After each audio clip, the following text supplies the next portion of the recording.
దేవుని సంపూర్ణ కార్యము మన స్థిరమైన పునాది. వందనాలు. కూడివచ్చిన దేవుని బిడ్డలందరికీ ప్రభువైన యేసు క్రీస్తు నామములో వందనాలు. వాక్య పఠనం. ప్రసంగి 4 నిమిషాలు చదవండి. దేవుడు చేయునదంతయు శాశ్వతమని నేనెరుగుదును. పరిచయం. ఈరోజు మన జీవితాలు ఎంతో అనిశ్చితిలో ఉన్నాయి. రేపు ఏం జరుగుతుందో తెలియదు.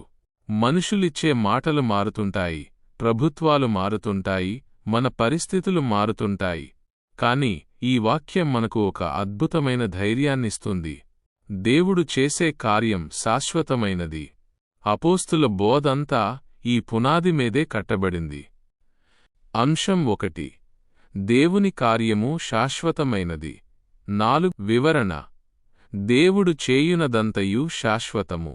లోకంలో మనం చేసే పనులు కాలక్రమేణా నశించిపోతాయి.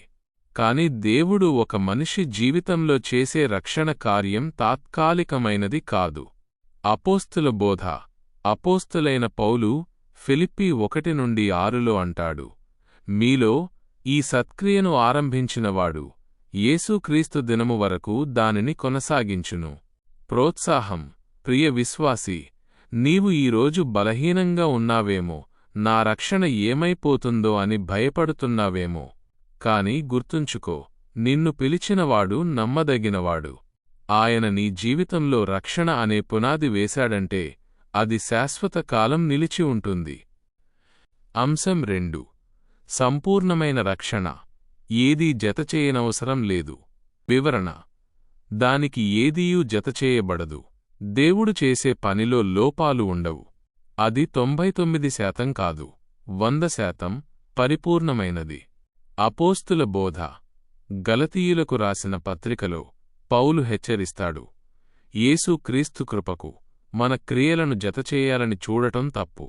మనం కేవలం విశ్వాసం ద్వారానే నీతిమంతులుగా తీర్చబడతాము. గలతీ అర్ధరాత్రి 2:16. ప్రోత్సాహం.